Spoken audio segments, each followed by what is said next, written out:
na lamang po niyo ako sa pangalang Nika. Sa ngayon ay 26 na taong gulang na, isang kasambahay at stay-in sa aking trabaho rito sa Taytay, Rizal. Madalas habang abala ako sa mga gawaing bahay ay ang programa niyo ang pinapakinggan ko para hindi makadama ng pagod. Nagsimulang umikot ang kwento ng aking buhay na ibabahagi ko sa inyo. Noong ako ay nasa edad 17 taong gulang pa lamang. Nakatira kami noon sa Magalang, Pampanga, kasama ng aking mga ulirang mga magulang. Mahirap lamang ang buhay namin noon. O mas mabuting sabihin, simple lang. Sila inay at itay ay nagtatrabaho sa isang pagawaan ng mga longganisa. Di kalayuan sa bahay namin. Buong maghapon silang naroon at kung minsan ay sinasama sila ng kanilang amo para mag-deliver ng kanilang produkto sa iba't ibang probinsya. Silang dalawa lang kasi ang pinagkakatiwalaan ng kanilang amo. Dahil bukod sa masisipag ang aking mga magulang, ay tapat ang mga ito sa kanilang trabaho. Ngunit isang araw, nang muli silang isinama ng amo nila para maghatid ng mga longganisa sa parte ng Zambales, ay isang malagim na aksidente ang hindi ko inaasahan na mangyayari sa kanila. Bumangga ang kanilang sinasakyan sa kasalubong na kotse na napag-aalaman ng mga otoridad na may namaneho pala ng lasing na driver. Sa kasamaang palad, sabay na binawian ng buhay ang aking mga magulang nang dahil sa aksidenteng iyon. Nang mga panahon na yon ay hindi ko alam ang gagawin ko. Sa murang edad na 17 ay wala pa akong kaalam-alam para magdesisyon ng biglaan. At ang masakit pa noon ay kasalukuyan akong nag-aaral at graduating sa high school ng panahon na yon. Sinagot naman ng kanilang amo ang lahat ng gastusin mula sa burol hanggang sa libing nilang dalawa. Nag-abot pa nga iyon ng 10,000 sa akin bilang abuloy. At dahil nga bata pa ako noon ay inisip ko na malaking halaga na ang 10,000. Kahit sa totoo lang ay walang katumbas na halaga ang buhay ng aking mga magulang. Nang mawala sila inay at itay, napilitan akong tumigil sa pag-aaral. At dahil ako lamang ang nag-iisang anak nila, halos hindi ko noon matanggap sa aking sarili. Nabigla ay naging ulilang lubos ako sa mga magulang. Ngunit marunong ang Diyos dahil isang pagkakataon ang binuksan niya para sa akin. Nag-iisang kapatid ni Itay, si Tito Alan, na nakatira ilang bloke lamang ang pagitan mula sa bahay namin. Siyang nag-alok sa akin na doon na lamang sa bahay nila tumira at manuluyan dahil alam niya na kukunin ng amo nila, inay at itay ang bahay na tinitirhan namin dahil pinapagamit lamang sa amin iyon ng libre. At ngayong wala na ang aking mga magulang ay tiyak na wala ng dahilan pa para patirahin ako doon ng kanilang amo na may-ari ng pagawaan ng longganisa. At tama nga ang naiisip ko dahil 4 na araw matapos ang libing nila inay ay kinausap ako ng kanilang amo na kung maaari ay maghanap na ako ng malilipatan dahil meron na raw ibang titira sa bahay na yon. Kaya naman, kaagad kong tinanggap ang alok na yon ni Tito Alan. Isang tricycle driver ang aking tiyuhin na bumabiyahe ng balikan sa buong bayan ng Magalang. Mayroon naman siyang kasama sa bahay at iyon ay ang kanyang asawa na si Tita Melody na kahit kailan ay hindi ko pa nakakasama sa iisang bubong. Wala itong trabaho kaya naroon lang sa bahay buong maghapon. Mayroon din naman silang nag-iisang anak na babae, si Ate Lilibet. Pero dahil meron na yung asawa, ay tumira na ito doon sa Dinggalan sa Aurora. Sa madaling salita, ay 3 lang kaming tatao sa bahay nila Tito Alan. Mabait naman sa akin si Tita Melody. Iyon ang alam ko. Pero mas nakilala ko pa ang tunay niyang ugali nang tumagal na ako roon ng ilang araw. Sa tuwing wala ang aking tiyuhin, ay puro masasamang salita at pangaalila ang ginagawa niya sa akin sa bahay. Madalas ay sa akin niya inaasa ang lahat ng gawain. Maging ang gawain na sana ay siya na ang gumagawa. Palagi niya rin akong pinagbabantaan na papalayasin sa kanilang bahay kapag nagtangka akong magsumbong kay Tito Alan. Kaya mas minabuti kong manahimik na lamang. At isa pa, iniisip kong hindi rin ako papaniwalaan ng aking tiyuhin sakaling magsumbong ako sa kanya dahil puro kabaitan naman ang pinapakita sa akin ng kanyang asawa kapag naroon siya. Kaya sino ba naman ang maniniwala kung sabihin ko ang mga ginagawa sa akin ni Tita Melody? Baka isipin ng aking tiyuhin na sinisiraan ko lang ang kanyang asawa.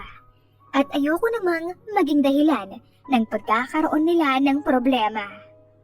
Pero isang araw, hindi sinasadyang nakalimutan ko ang nakasalang kong kanin dahil pinagsabay ko ang paglalaba ng mga oras na yon at ang paglilinis ng bahay. Habang si Tita Melody naman ay nakahiga lamang sa sofa at ayaw magpaistorbo. Nakatutok kasi siya sa pagbabasa ng paborito niyang pocketbook na pinag-uubusan niya ng oras sa buong maghapon palagi. At iyon nga, dahil nasunog ang kanin na nakasalang, ay nagalit sa akin ang aking tiyahin at doon sinaktan niya ako. Sinabunutan, sinampal at itinulak-tulak. Dahilan kaya ako natumba at sumalampak sa sahig. At kahit paulit-ulit na akong humingi ng pasensya at halos magmakaawa sa kanya, ay hindi pa rin niya ako pinakinggan.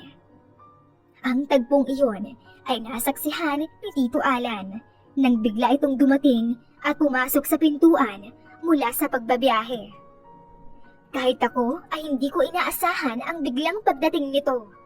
Kadalasan kasi kapag bumabiyahe iyon ay hapon na umuuwi. At ng mga oras na yon ay magtatanghali pa lamang. Nang makita iyon ni Tita Alan at narinig niya ang mga masasama at masasakit na sinabi sa akin ng kanyang asawa, ay kinumpronta niya ito. Sinabi niya rito na hindi niya ako pinatira doon upang gawing alila at katulong. Sa katunayan nga, ay plano na pala akong pag-aralin muli ni Tito Alan sa susunod na taon. Sayang naman daw kasi dahil graduating na ako sa high school. At dahil sa pagtatanggol na yon sa akin ng aking tiyuhin, ay mas lalo akong pinag-initan ni Tita Melody. Sa tuwing wala si Tito Alan ay patuloy ang ginagawa niyang masamang pagtrato sa akin. Maging ang pagtitimpla ng kape na kaya naman niyang gawin ay inuutos pa niya sa akin. Kahit pa nga minsan ay alam niyang pagod na ako sunod-sunod at sabay-sabay na gawain sa bahay, palagi niya akong tinatakot na papalayasin sa bahay. Kapag magsumbong ako sa aking tiyuhin, hindi ko rin naman kasi ugaling magsumbong. Iniisip ko kasi na tiyak na magkakaroon sila ng problema sakaling sabihin ko ang lahat sa aking tiyuhin. At ayoko namang ako ang pagsimulan ng lahat. Sa paglipas ng mga araw, linggo at buwan, mas naging mabuting tiyuhin pa sa akin si Tito Alan. Madalas sa tuwing uuwi iyon galing sa pamamasada ay may dala itong pasalubong sa akin. Siopaw, otap, cookies at kung ano-ano pa. At syempre, meron din naman siyang pasalubong para kay Tita Melody dahil kung wala ay tsak na maingay ang buong bahay dahil sa galit nito.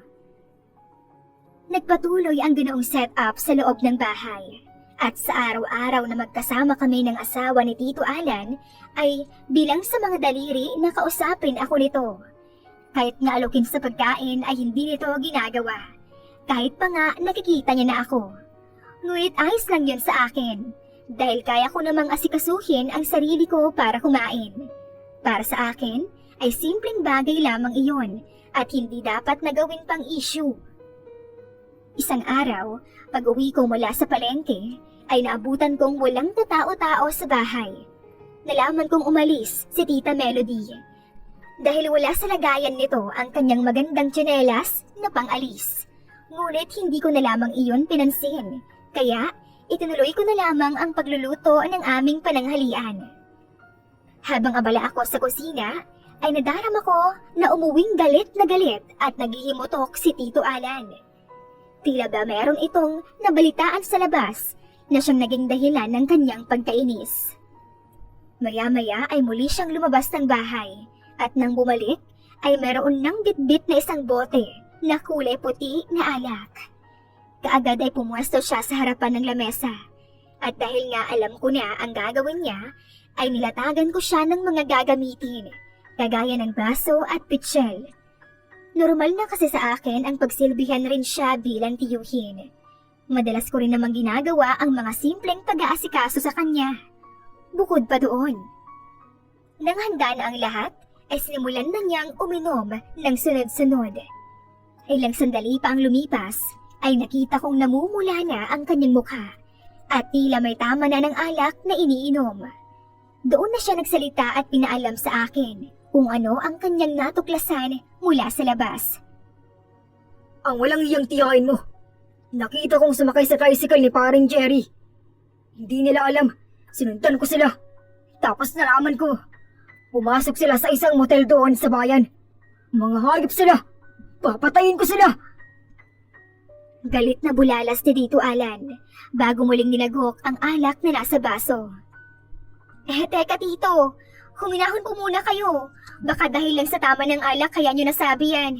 Hindi ka naman po masamang tao kaya huwag mo pong gagawin yan. Tila hindi rin ako makapaniwala sa aking sarili nang masabi iyon sa kanya. Matapos kong bigkasin ang mga salitang iyon ay biglang nakita kong lumambot ang ekspresyon sa kanyang mukha. Tumitig siya sa akin at maya-maya ay tumayo. Lumapit siya sa akin at hindi naman ako gumalaw sa pag-aakala na meron lamang siyang ipag-uutos. Ngunit nang magsalita siya ay naramdaman ko ang labis na lungkot sa kanyang tinig. Mabuti ka pa, Anika. May pakialam ka sa akin. Buti ka pa may malasakit sa akin. Ang tita Melody mo, wala. Malambing naturan niya at kinagulat ko ang sumunod na ginawa niya dahil mabilis niya akong kinabig upang mapadikit sa kanya. Nang magkadikit na kami ay kaagad niyang nilapat ang mga labi sa aking mga labi. Nagpumiglas ako nung una dahil naamoy ko ang alak sa kanyang bibig. Ngunit ng katagalan ay tila isang marupok na sanga na lamang akong nagpatianod sa lahat ng nagaganap. Marahil ay labis lamang akong nalulungkot at namimiss ang aking ama. Kaya naman, tila naramdaman ko ang kalinga at paglalambing ni Tito Alan sa akin.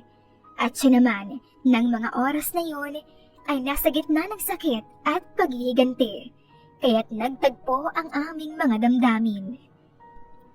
Hindi ko na malayan na ilang oras na rin pala ako nakatulog nang humigasan na kabukod na papag. Matapos kong maligo, nagising na lamang ako nang marinig ang sigawan at pagtatalo nila Tita Melody at Tito Alan. Kinumpronta ni Tito Alan ang kanyang asawa tungkol sa nakita niya. At syempre, kagaya ng inaasahan, hindi umamin si Tita Melody. At sa halip ay nagalit pa ito na tila pinagbibintangan daw siya ng aking tiyuhin dahil wala naman daw itong pruweba. Kaya naman, hindi rin nila naayos ang sigalot ng oras na yon. Ilang mga araw pa ang lumipas nang maramdaman ko na hindi nag-uusap si Tito Alan at ang kanyang asawa. Ngunit hinayaan ko na lamang sila at hindi na nagtanong pa ng kung ano-ano dahil baka isipin nila na nakikialam ako sa problema nilang mag-asawa. Kinabukasan, narinig ni Tito na may kausap sa cellphone niya si Tita Melody. Tila tuwang-tuwa pa iyon at kilig na kilig. Kasalukuyan akong nasa kusina noon, habang si Tito naman ay nasa lamesa at nagkakape. Si Tita Melody naman ay nakapwesto sa sofa kung saan paborito niyang tambayan. Matapos nitong makipag-usap sa cellphone ay mabilis siyang naligo at nagbihis. Kasunod niyon ay umalis ito ng bahay nang wala man lang paalam sa kahit sino sa amin ni Tito. Ngunit ang ipinagtataka ko ay hindi man lang siya pinigilan ni Tito Alan nang umalis ito. At nang kaming dalawa na nga lang sa bahay, ay ipinasya ko na nga na magtungo sa likuran niyon upang magpahangin. Ngunit, mabilis akong hinawakan ni Tito sa braso at niyakap ng mahigpit habang ramdam ko ang pagdulo ng kanyang luha nang magsalita. Nika, huwag mo kong iiwanan, please. Huwag mong gawin sa akin ang ginagawa ng tiyahin mo ngayon. Wika nito sa nakikiusap na boses. Hindi naman kita iiwanan, Tito. Hanggat pumapayag kayo na dito ako tumira, nandito lang ako at hindi kita iiwan. Sagot ko naman na nakayakap na rin sa kanyang likuran. Nika, hindi mo ako naiintindihan. Mahal kita, Nika. Hindi lang bilang isang pamangkin. At dahil lang sa may nangyari na sa atin. Mahal kita dahil espesyal ka sa akin. At iyon ang totoo. Ikinagulat ko ang pag-amin na iyon sa akin ni Tito. Ngunit ang hindi niya alam ay mas nauna ko na siyang mahalin kaysa sa akin. Kaya naman, nang muli niya akong yakapin, ay hindi na ako tumutol pa. Mas mahigpit ang yakap na yon, mas mapang-angkin. At dahil nga mahal ko na rin siya ng mga panahon na yon, ay inamin ko na rin sa kanya ang tunay kong nararamdaman. Matapos kong sabihin sa kanya na mahal ko rin siya, hindi lang bilang isang tiyuhin, ay muli niya akong nilabatan ng mga halik. At sa ikalawang pagkakataon, muling may naganap sa amin, kung saan namin iyon unang ginawa, ilang araw na ang nakalilipas. Kinabukasan ay may isang banig ng tabletas na iniabot sa akin si Tito Alan. Palihim lamang iyon habang nasa banyo ang kanyang asawa. At nang tanungin ko siya kung para saan iyon, ay sinabi niya na kailangan ko raw iyon inumin upang hindi ako magbuntis. Bigla naman akong kinabahan sa sinabi niyang iyon tungkol sa pagbubuntis. Kahit naman ako ay ayaw ko pang magbuntis dahil magiging kawawa lamang sa piling ko ang magiging anak ko kung sakali. Dahil hindi pa ako handang maging ina at higit sa lahat, wala iyong kikilalaning legal na ama. Kaya naman, kaagad kong sinunod ang sinabi niya. Bagamat badad niya na pinagtataksilan siya ng aking tiyahin, ay tila wala ng epekto iyon sa kanya. Katuwiran niya ay pareho lang naman silang nagtataksil sa isa't isa. Ang kaibahan nga lang ay sigurado kami ni Tito Alan na mahal namin ang isa't isa. At dahil nga nasanay na kami sa ganoong setup, naging normal na lang sa amin ang mga lumipas na araw, linggo at mga buwan. Habang si Tita Melody naman ay hindi kami pinag-iisipan ng kakaiba dahil ng mga panahon na yon ay nasa 17 taong gulang pa lamang ako. Marahil ay hindi sumagi sa isipan niya na magkakaroon kami ng ugnayan ni Tito Alan dahil sobrang bata pa ako noon. Isang araw, habang kakatapos lang namin gawin ang aming nakasanayan, ay seryoso akong kinausap ng aking tiyuhin. Niyaya niya na akong magtanan at iiwanan na raw niya ng tuluyan ang kanyang taksil na asawa. Kami raw ang dapat magsama at magpakalayo-layo. Kaagad naman akong pumayag at nag-usap na magkita sa terminal ng mga bus sa ganap na 8:00 ng gabi at susunod na lamang siya sa akin upang hindi makahalata ang kanyang asawa.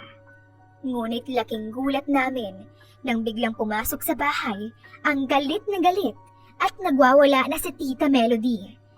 Narinig pala nito ang lahat ng aming napag-usapan at ang lahat ng aming plano. Kaagad niya akong sinugod, sinabunutan, pinagsasampal at kinaladkad palabas ng bahay. Kaagad namang umawat sa kanya si Tito Alan at muli nitong sinumbatan ang kanyang asawa na ito naman ang nagsimula ng lahat. Sa gitna ng kanilang pagtatalo ay mabilis kong inimpake ang aking mga gamit at nilagay iyon sa aking maliit at lumang maleta. Lalabas na sana ako ng pinto nang pigilan ako ni Tito. Ngunit nagpumilit ako at sinabi ko sa kanya na huwag niya akong pigilan at ayoko ring makigulo sa kanilang problema. Kaya naman, wala na siyang nagawa pa kundi ang hayaan akong umalis. Ngunit habang papalayo ako, narinig ko pa ang binitawan niyang banta sa aking tiyahin. Pagsisisihan mo ang ginawa mo to sa akin, Melody. Tandaan mo ang araw na to. Pasigaw at galit niyang bulalas sa kanyang asawa. Ngunit hindi ko na lamang iyon pinansin pa. Sa halip, nagpatuloy na ako at naglakad patungo sa hindi ko alam kung saan. Dahil nga may dala akong maleta, hindi naging madali para sa akin ang lakarin ang lubak at mahabang kalsada patungo sa mga sakayan ng jeep. Dahil na rin sa kalituhan, kaya hindi ko alam noon kung saan tutungo. Kaya nagpasya na lamang ako na doon sa terminal ng mga bus magpalipas ng oras habang nag-iisip ng kasunod na plano. Ngunit halos magdidilim na ay wala pa rin pumapasok na plano sa aking utak. Wala pa naman akong kapera-pera noon at tanging luma at pipitsuging cellphone lamang ang aking dala bukod sa mga damit ko sa maleta. Ilang sandali pa ang lumipas ay nakakaramdam na ako ng pagtalam ng sikmura. Kaya naman, naisipan ko ng ibenta ang aking cellphone sa mga pasahero na nakakausap ko roon. Nang ako maglalapit na sana ako sa unang pasahero na napagbalakan kong pagbentahan ng gamit na yon, ay tumunog iyon at may natanggap akong tawag mula sa hindi kilalang numero. Nang sagutin ko iyon ay nagulat ako nang mabusesan ko kung sino ang nasa kabilang linya. Hello, mahal Nika. Ako to si Alan. Sabihin mo na kaagad ngayon kung nasan ka. Pupuntaan kita ngayon din. Nakatawag lang ako sa rindahan. Nasasabik ang tinig ng aking tiyuhin. Nang sabihin ko sa kanya na nasa bus terminal ako, ay sinabi niya na huwag daw akong aalis doon at darating siya sa loob lamang ng 30 minuto. At ganoon nga ang nangyari. Isang minuto ay namataan ko na ang papalapit na si Tito Alan. Kaagad niya akong niyakap at mabilis na hinila ang aking mga kamay upang sumakay sa pinakahuling bus na babiyahe ng gabing iyon. Huling biyahe na! Aalis na! Magsisakay na kayo! Ang narinig kong sigaw ng konduktor sa labas nang nasa loob na kami ng bus. Nang nakaupo na kami, ay bumaling ako kay Tito Alan at kitang-kita ko sa kanyang muka ang tila labis na kaba at pawisang muka habang palingalinga sa paligid. Ngunit, kahit na alam kong tumakas lamang siya kay Tita Melody, ay tinanong ko pa rin siya upang makatiyak. Tinanong ko rin kung bakit wala na ang kanyang cellphone, kaya kinailangan pa niyang makitawag lamang sa tindahan. At tama nga ang naisip ko, dahil iyon din ang sinagot niya sa akin. Kaya daw nagmamadali siya, ay dahil ayaw na niyang masundan pa siya ng kanyang asawa, dahil pinuputol na raw niya ang pagiging mag-asawa nila na dalawa. At ibinenta na lamang niya ang cellphone upang hindi siya nito makontak at upang meron daw kaming panggastos kung saan naman kami mapadpad. Kaya naman, hindi ko na siya inusisa pa matapos niyang sabihin iyon. Maya-maya pa ay umandar na ang bus at napansin ko na doon pa lamang ay nakahinga ng maluwag ang aking tiyuhin. Nagsimula na ang biyaheng mahaba na tinulugan lamang namin dahil sa labis na pagod. Dinala kami ng biyaheng iyon sa Maynila. Madaling araw na ng mga oras na iyon at dahil nga kapwa hindi namin kabisado ang lugar dahil galing pa kami sa Pampanga at iyon lamang ang kauna-unahang napadpad kami doon ay nagpakalat-kalat kami sa kalsada. Doon kami naglatag ng mga karton at natulog ng mga oras na iyon. At nang tanungin ko ang isa ring palaboy na babae roon ay sinabi nito na nasa Santa Cruz, Manila raw kami. Wala kayo o sa hindi. Ilang linggo kami ni Tito Alan na nagpakalat-kalat sa Santa Cruz, Maynila at sa Avenida, kasama ang mga palaboy doon na hindi naman namin alam kung mga wala rin bang pamilya o sadyang ginusto lang din na doon tumira sa kalsada. Matapos ang ilang linggo na pagtitiis, sa wakas ay nakilala na rin doon ang aking asawa at isa sa mga kakilala niya ang nagbigay ng trabaho sa kanya sa isang malaking ginagawang gusali, hindi kalayuan sa aming tinitigilang lugar. Kaya naman, kaagad niya yung tinanggap at makalipas lang ang 2 buwan, Nakaipon kami ng sapat na pera para sa pang-upa ng maliit at simpleng kwarto na para lamang sa aming dalawa. Naging masaya naman ang buhay namin ni Tito Alan habang magkasama sa aming inuupahan. Ngunit isang umaga, nang inihatid ko siya sa labas ng bahay para pumasok sa trabaho, nagulat ako nang may isang grupo ng mga kapulisan na humarang at dumampot kay Tito Alan.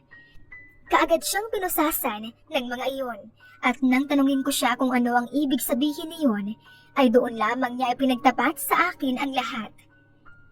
Ayon sa kanya, noong gabi pala na nagkita kami sa bus terminal, hindi lang daw siya kay Tita Melody tumakas, kundi pati na rin sa kumpare niyang si Jerry. Matapos ko raw umalis sa kanilang bahay, ay kasunod niyang pinuntahan noon yung Jerry. At nang makita niya raw ito sa terminal ng kanilang tricycle, ay galit na galit niyang binagsaksak gamit ang kutsilyo na bitbit niya galing sa kusina ng kanilang bahay hanggang sa mamatay iyon. Halos mawalan ako ng malay sa aking mga natuklasan. Ano pa nga ba ang magagawa ko, kundi ang tanggapin na lamang ang sinapit ng aming relasyon?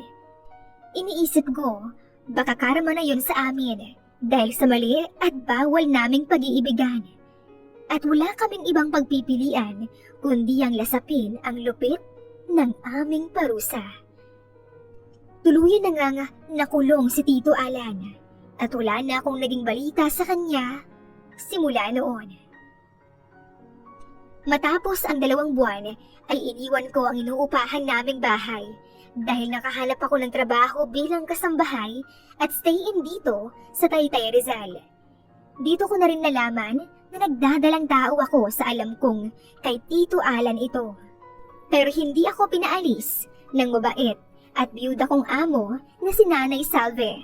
At sa halip, binigyan pa niya ako ng sarili kong kwarto sa bahay niya para magkaroon daw ako ng komportabling lugar habang ako ay nagbubuntis.